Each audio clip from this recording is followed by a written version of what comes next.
Please, I need money. My husband is in the hospital. Oh no, what happened? Please help us. What are you doing? Writing a check. Cynthia needs help. No, I hate Cynthia. We won't help her. Not Cynthia that have a child and I don't. We are not helping her, and that is final. If you help Cynthia with that money, I will expose your business strategies to your competitors.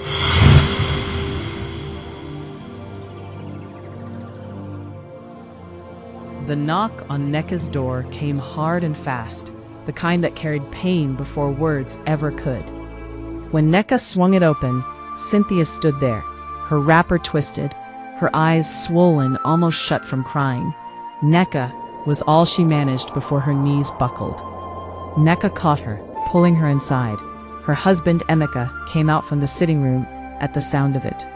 "Cynthia, what happened?" he asked, his voice low with alarm. Cynthia wiped her face with the back of her hand, steadying herself enough to speak.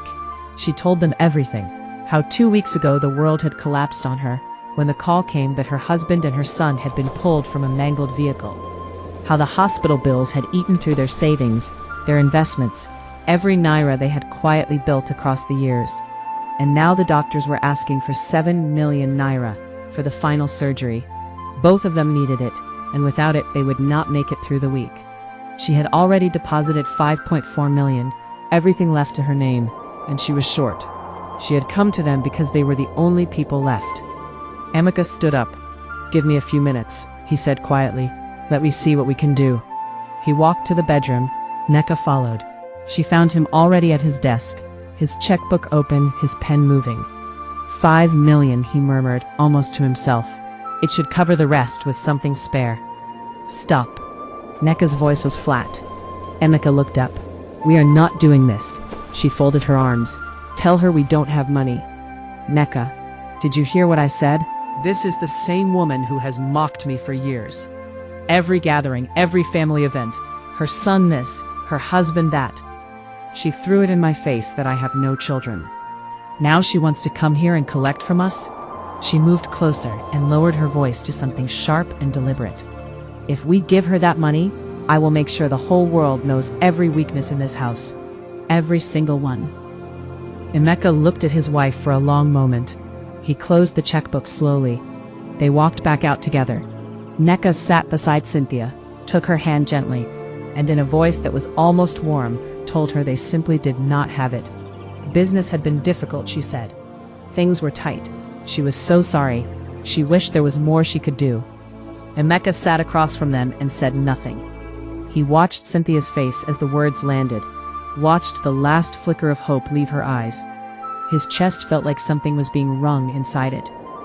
Cynthia nodded slowly. She thanked them for their time and walked out. She went back to the hospital and stood in front of the doctor's desk with shaking hands and begged. She explained, she pleaded, she offered to sign whatever paper they needed, promised to pay back every kobo.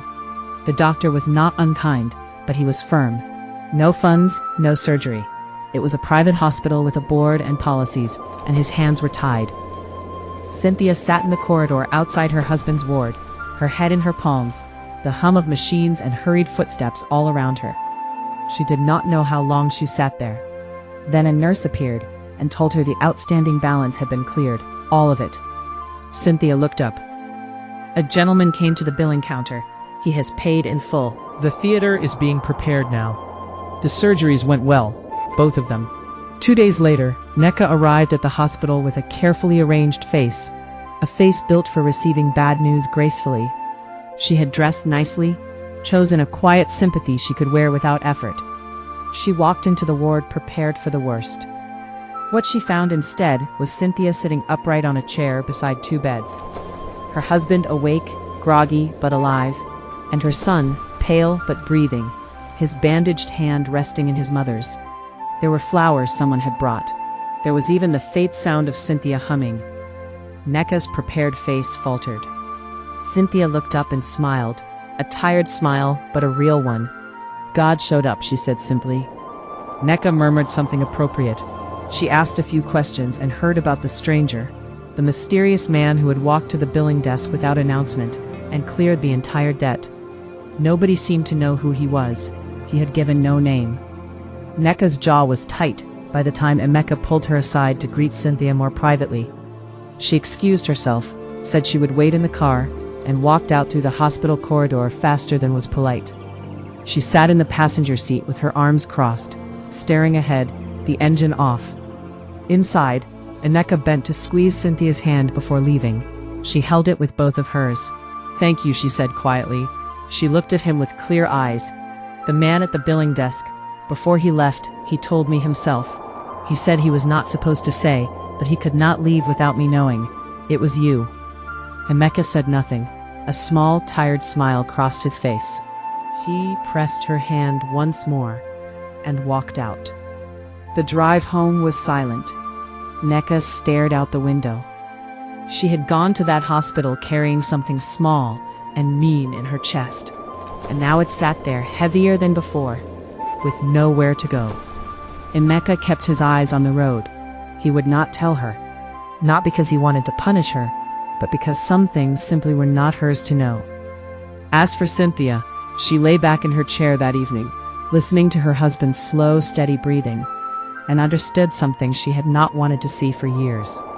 Her friend had sat across from her in her worst hour, held her hand warmly, and sent her away empty.